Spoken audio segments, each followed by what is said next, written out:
இங்கு திரளாக வந்திருக்கும் தொண்டாமுத்தூர் தொகுதி சொந்தங்கள் அனைவருக்கும் என் வணக்கத்தை தெரிவித்துக் கொள்கிறேன்.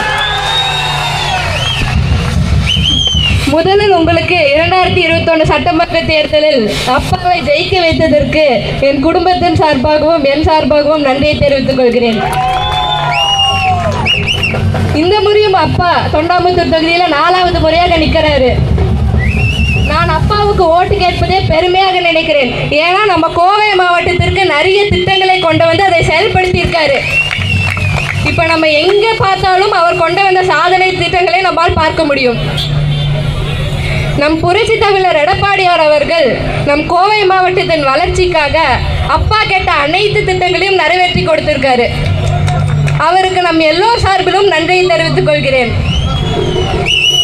இப்ப பாத்தீங்கன்னா இந்த 5 வருடத்தில் திமுக ஆட்சி இருந்தது.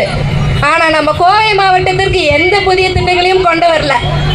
நாம கொண்டு வந்த திட்டங்களை எல்லாம் தான் செயல்படுத்துறாங்க. ஏன் நம்ம கோவை மாவட்டத்திற்கு புதிய திட்டங்களை கொண்டு வந்திருக்கலாமே, ஏன் கொண்டு வரல சொல்லுங்க.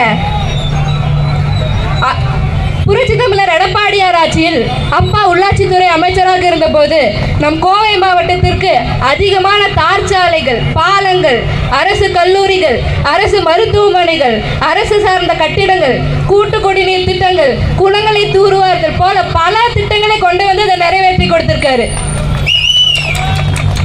ஸ்மார்ட் சிட்டி திட்டத்தை கொண்டு வந்தாரு. குளங்களை தூர்வாரி அதை சுற்றி பார்க், வாக்கிங் ட்ராக் எல்லாரும் பயன்படுத்துற மாதிரி செஞ்சாரு. இந்த மாதிரி நிறைய திட்டங்களை கொண்டு வரணும்னு நினைச்சாரு. ஆனா நம்ம ஆட்சி அமையாததால் அது செய்ய முடியல. நம்ம ஆட்சியில் வெஸ்டர்ன் பைபாஸ் திட்டத்தை கொண்டு வந்தாங்க. ஆனா அது இந்த ஆட்சியில் சரியாக திட்டமிடாம செய்ததால் நிறைய ஆக்சிடென்ட்ஸ் நடக்குது. அது நீங்களே கேள்விப்பட்டிருப்பீங்க. இந்த ஆட்சியில் பெண்களுக்கு பாதுகாப்பு இல்லை. சிறு குழந்தைகள் முதல் முதியோர்கள் வரை பாதிக்கப்படுகிறார்கள். நம்ம அம்மாவின் ஆட்சியில் புரட்சி தமிழர் எடப்பாடியார் ஆட்சியிலும் பெண்களுக்கு பாதுகாப்பு இருந்தது, சட்ட ஒழுங்கு சரியாக இருந்தது. ஆனா இப்ப அப்படி இருக்கா? மீண்டும் பெண்களுக்கு பாதுகாப்பு கிடைக்க, சட்ட ஒழுங்கு சரியாக இருக்க இரட்டை சின்னத்தில் வாக்களியுங்கள். இப்ப பாத்தீங்கன்னா இந்த 5 வருடத்தில் திமுக ஆட்சி இருந்தது. நம் கோவை மாவட்டத்தில் கவுன்சிலர், மேயர், துணை மேயர் போல பல பொறுப்புகளில் திமுக ஆட்களே இருந்தாங்க. ஆனா என்ன செய்தார்கள் யோசிங்க.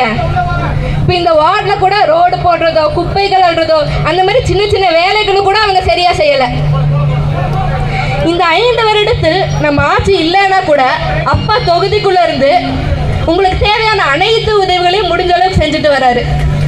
உங்களுக்கு நல்லது கெட்டதில் கலந்துக்கிட்டாரு. உங்களுடன் ஒருத்தரா அவர் எப்பவுமே இருப்பாரு.